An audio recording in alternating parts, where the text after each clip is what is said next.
Washington, I'm Kristen Holmes reporting. So you heard the president taking names, credit for the seats Republicans gained in the Senate, and dropping names for everyone in the GOP who did not embrace him. And as you'll see, that includes now outgoing Congressman Mike Coffman. You had some that decided to, let's stay away. They did very poorly. I'm not sure that I should be happy or sad, but I feel just fine about it. Mike Coffman. Too bad, Mike.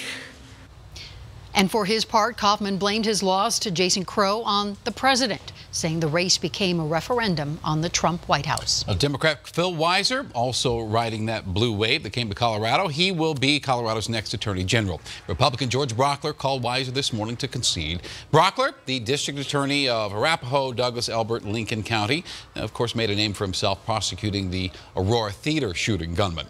And Weiser is a law professor and former advisor to the Obama administration. Tonight at 6 o'clock on Denver 7, Denver 7's Tony Kovaleski goes one-on-one with Brockler as he reflects on that race and what's next. And that race, only one of the many in which Colorado Democrats swept. The governor's mansion, the state house, state senate, treasurer's office, secretary of state, all blue now. Denver 7's Lance Hernandez joins us with what Democrats have planned now that they're in power. Well, the House Majority Leader says that over the next 2 months, they'll sit down with the Senate, with the governor's office, with other stakeholders, including Republicans, and will hammer out an agenda. It may not be an agenda that sits well with the opposition. We need to help every child get on base by offering preschool and kindergarten in every community.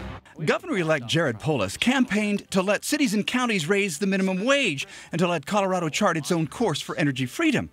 I asked House Majority Leader Casey Becker if the governor will set the agenda this session. But a lot of what Governor Polis, or Governor-elect Polis, has been talking about is what we're going to be working on. Becker says health care is the #1 issue, driving down the cost of prescription drugs. Education funding is going to be a top issue, of course, from preschool, K-12, higher ed. That's going to be a priority for us.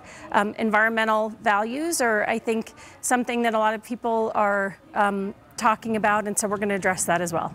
Current Senate President Kevin Grantham says many of the things that represent the values of rural Colorado and Republican districts likely will not be heard. We will see more legislation, I think, that puts mandates on employers, that puts more regulations on the most heavily regulated industry in Colorado, which is oil and gas. And he anticipates more gun control legislation. It was clearly the year of the woman in the state legislature as well. Metro State political science professor Robert Preuss says women bring a unique perspective on issues and how to approach them. The women's state legislatures tend to deal with health care, education to a greater extent than male-dominated legislatures, and so we'll see some of those differences there as well.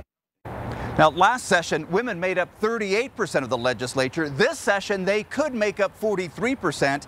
Casey Becker says that when women are elected, you get better results because she says they tend to be more collaborative. Lance Hernandez, Denver 7.